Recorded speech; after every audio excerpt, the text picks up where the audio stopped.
Yo, what is going on, everyone? My name is Nick, or the Notorious Fantasy, and in today's video, I bring you guys Week 9 wide receiver rankings for fantasy football in 2020. In this video, we are going to be going over wide receivers 1 all the way through 32 and talk about why I have them ranked inside of the top 32 for this week. So before we get into it, I'd like to ask that if at any point inside of this video you end up enjoying it, please make sure to hit that subscribe button down below. Not only is it free, I put out content every single day to help you guys win that 2020 Fantasy Football Championship. And real quick, I'd like to give you guys a quick word from my friends and my sponsor over at OverlayDFS.com.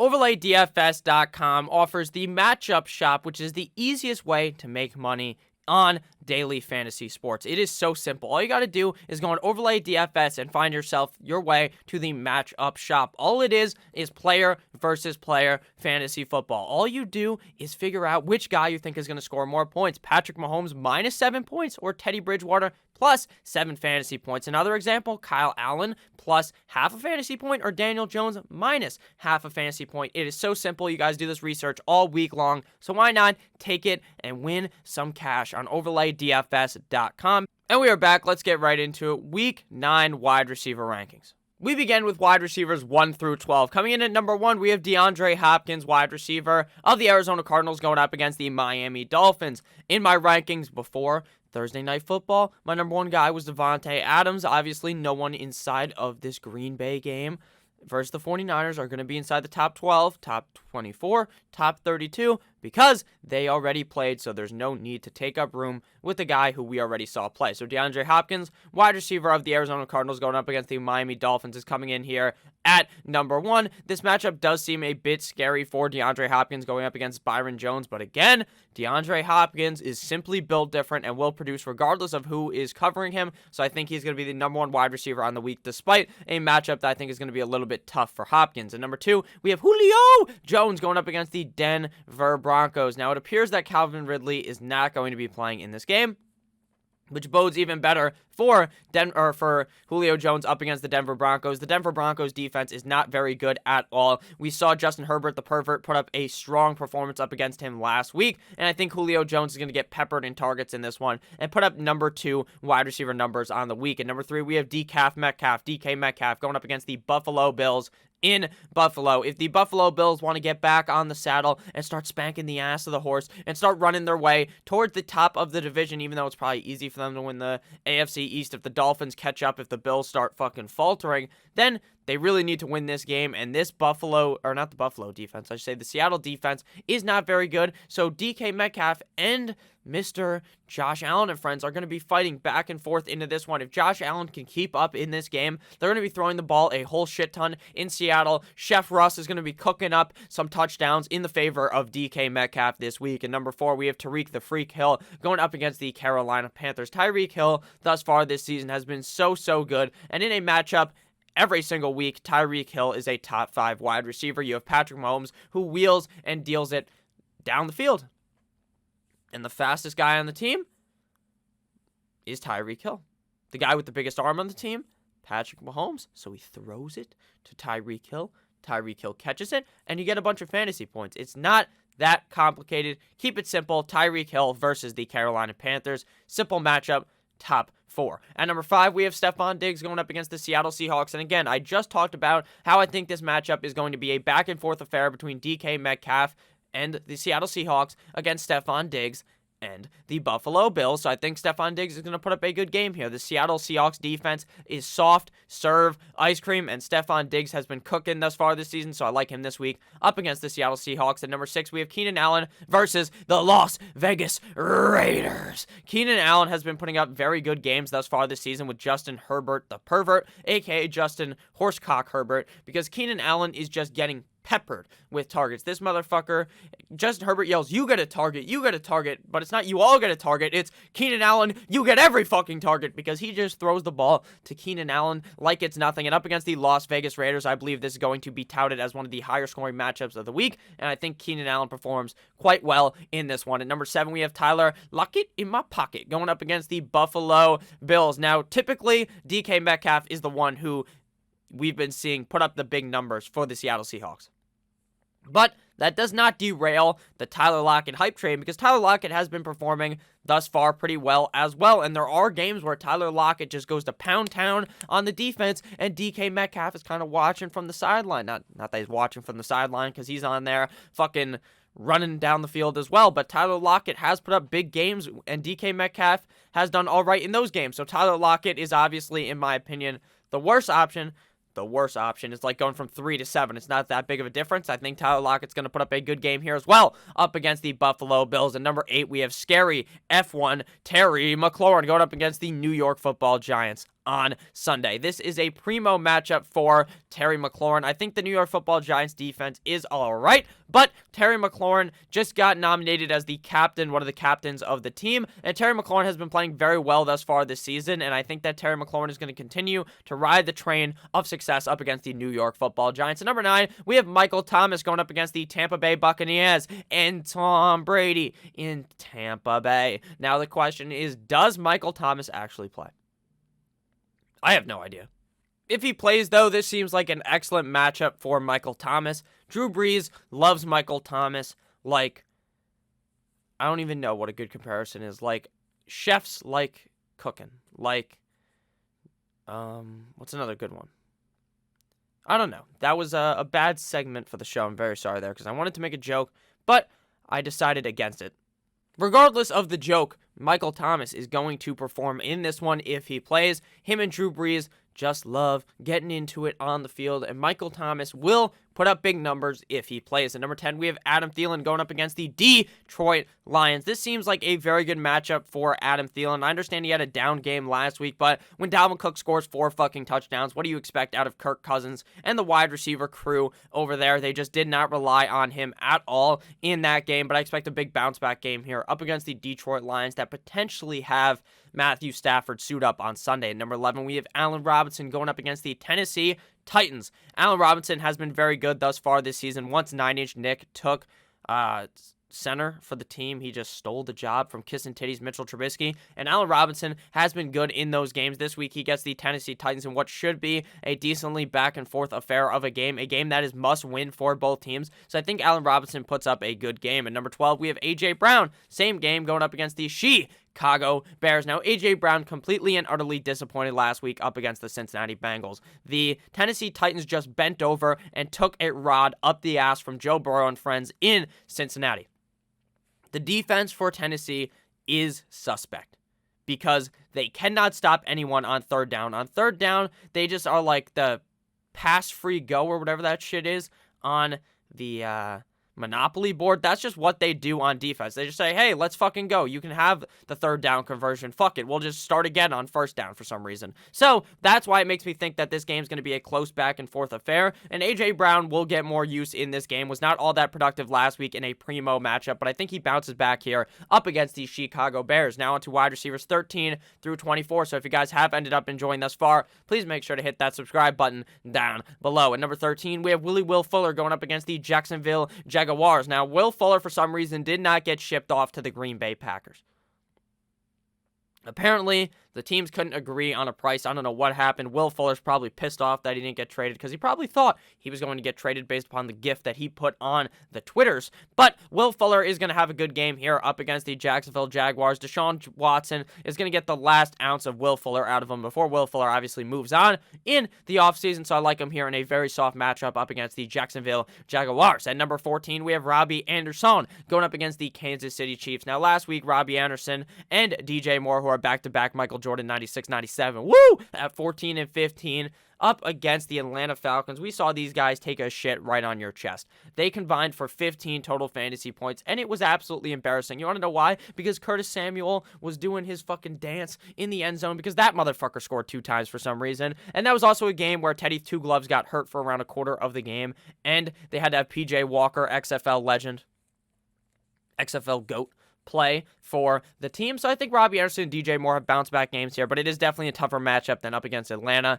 going up against the Kansas City Chiefs. At number 16, we have Mike Evans going up against the New Orleans Saints. Now, it appears Chris Godwin is not going to be playing in this contest on Sunday, which would mean that Mike Evans and Antonio Brown are going to get a lot of use in this one. This one's going to be a close game. I don't think that the New Orleans Saints slap their behind like they did in week 1 when these teams first played, especially if Michael Thomas is not there. I think Evans is very involved, though he is touchdown dependent, but the guy seems to score every fucking week. So how can a guy who scores every week be touchdown dependent? Like, you can almost bet on it, like your name was Troy goddamn Bolton. At number 17, we have Call Me Miss Jefferson, even though it's Call Me Miss Jackson. Justin Jefferson going up against the Detroit Lions. Again, I spoke about it with Adam Thielen earlier. This is a very good matchup for the wide receiver core in Minnesota. Obviously, last week, Dalvin Cook scored a bunch of times, but I don't expect that to happen this week, and I think we see a bounce-back game out of Jefferson and Adam Thielen. At number 18, we have Chase Claypool going up against the Dallas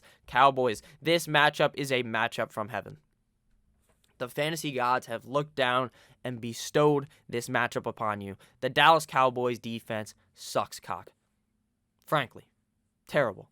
Atrocious. Awful. Whatever words you want to use to make, or whatever, what is that called? Whatever, like, words that mean the same thing, that mean awful.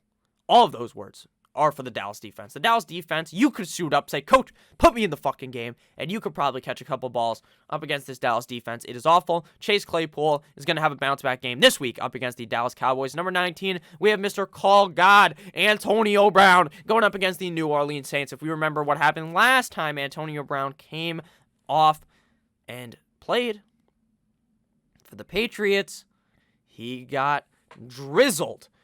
It was like when you win the Super Bowl and they put a Gatorade bath on you. That's what Tom Brady did with footballs to Antonio Brown. He was dumping the balls on Antonio Brown's face, and I think Antonio Brown's going to get a heavy dosage of targets again here up against the NO. If you guys remember, Antonio Brown dropped a diss track on the New Orleans Saints after, it wasn't a diss track, it was like, I'm in the NO, talking about how he's in New Orleans, how last year we thought deeper into the season they would sign Antonio Brown, then they kicked him to the curb. This is an Antonio Brown revenge game. Antonio Brown is the same Antonio Brown from 2 years ago.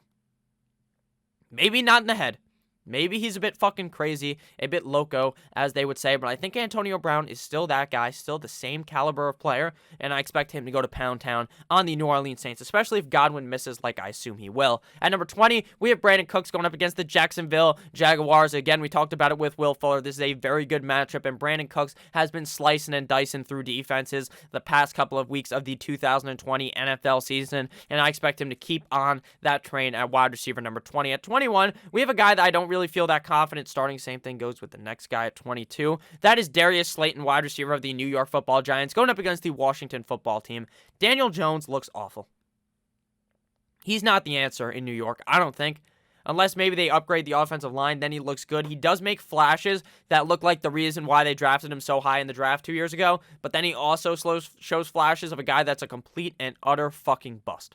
So, with that said, I don't know if I trust Darius Slayton in this matchup. I don't think Daniel Jones is going to be able to air the ball out all this much in this matchup because I think he's going to be lying on his ass up against the Washington Football Team. But with that said, Danny Dimes does have some Danny magic in him, like Magic Goddamn Mike the Stripper. So I think Darius Slayton will be all right in this one, but if you want safer options, there's definitely safer guys behind him. At number 22, we have Amari Cooper up against the Pittsburgh Steelers, a matchup that you simply cannot trust. The Pittsburgh Steelers have one of the best defenses in the NFL, if not the best defense in the NFL, and Amari Cooper is on what is the best offense in the NFL with Dak Prescott, but one of the worst without Dak.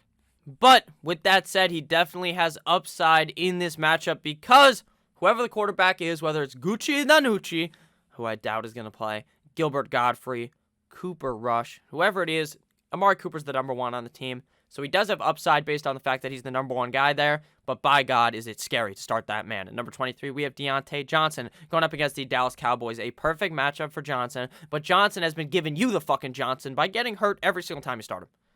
That's actually why I've developed this theory. It's called the Deontay Johnson theorem. Okay? Stick along here.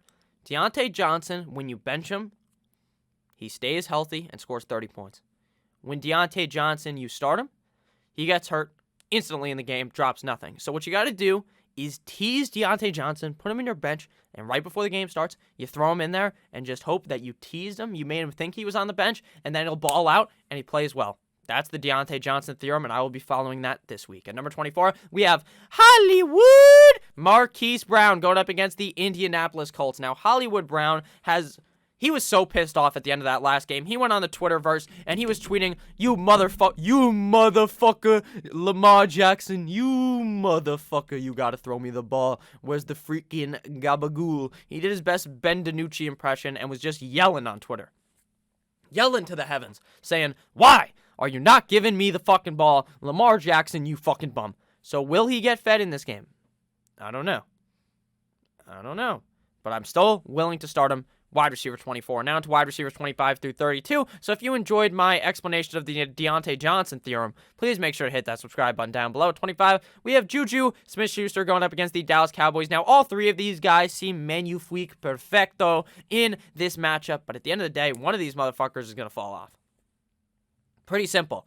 It's like with the Dallas Cowboys at the beginning of the season. They had Amari, they had Gallup, and they had CeeDee Lamb, and one of those guys would ultimately have a bad game during those games. So I think Juju Smith-Schuster might be him this week, but I still got him at wide receiver 25. At number 26, we have Wiki DJ Chark going up against the Houston Texans. Now, I have zero confidence in Chark because Jake Luton apparently can sling the rock, though, so that's good to know, but I don't know. DJ Chark has just completely disappeared. He was a guy that I was very much in favor of this season, and he really hasn't done all that much. But this matchup up against Houston is juicy enough to have him ranked inside of the top 26. At 27, we have Jerry Jeudy going up against the Atlanta Falcons. Now, this is one where I don't feel comfortable playing him.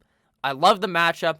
I like the player, but I don't know which Drew Lock we'll see. On some weeks, you see horsecock Drew Lock, right? And then other weeks, you see micro-penis Drew Lock, where he's not doing anything. So which one will it be? Horsecock Drew Lock or micro-penis Drew Lock? I don't know. But with that said, Jerry Jeudy has a great matchup, so undeniably, you got to rank him inside the top 27 to 28. We have Devontae Parker going up against the Arizona Cardinals, and this is going to be one where I said Arizona Cardinals is because they're going to be airing it out in this one. Tua Tagovailoa is going to have to fight his way back into this game. 1-2 Mayweather type combo in this one, and Devontae Parker was his favorite wide receiver last week. Why is that? Because Devontae Parker is the one who found the end zone for Tua's first ever NFL touchdown. Congratulations to my guy, Tua.